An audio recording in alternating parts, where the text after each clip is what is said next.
যারা নাক ডাকেন তাদের নিয়ে আমরা খুব মজা করি, তাই না? আমরা হাসাহাসি করি, তাদের নাক ডাকার বিভিন্ন অডিও রেকর্ড করে রাখি, তবে জেগে উঠলে সেই অডিও ভিডিওগুলো দেখাই। কিন্তু যে নাক ডাকে সে কি জানে এই নাক ডাকাটা ধীরে ধীরে তার মৃত্যুর কারণ হয়ে যাচ্ছে? এটা আমরা খুব সহজে বুঝতে পারি যখন নাক ডাকে ব্রেনে অক্সিজেন কম যায়। এটা আমরা সবার কাছ থেকে জেনে গেছি, অন্তত আমরা পশ্চিমবঙ্গবাসী সবাই জানি যে ব্রেনে অক্সিজেন কম যাওয়ার একটা কারণ হচ্ছে নাক ডাকা। এবার যদি ব্রেনে অক্সিজেন কম যায় তাহলে কি হয়?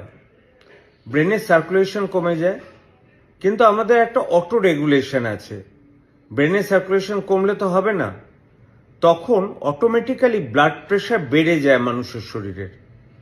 বেড়ে চেষ্টা করে শরীর ব্রেনে যাতে নর্মাল রক্ত চলাচল করে। তার জন্য কি করতে হয়? ব্লাড প্রেশারকে অনেক বাড়িয়ে দিতে হয়।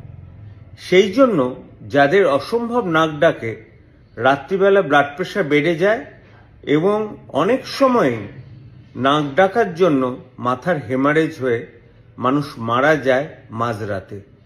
সেই জন্য নাক ডাকাকে কখনো অবহেলা করবেন না। নাক ডাকা একটা রোগ, এটা অবস্ট্রাকটিভ স্লিপ অ্যাপনিয়া। এতে ব্রেনে ক্রনিক্যালি অক্সিজেন কম গেলে সকালবেলায় মানুষ ঝিমোবে। আমার বহু পেশেন্ট বাসে উঠে গুমটিতে চলে গেছে, ট্রেনে উঠে কারশেডে চলে গেছে। সেগুলো তো মজার হলো, কিন্তু যদি মাঝরাতে প্রেশার বেড়ে কারোর হার্ট ফেলিওর বা সেরিব্রাল অ্যাটাক হয়, সেটা তো সাংঘাতিক ব্যাপার।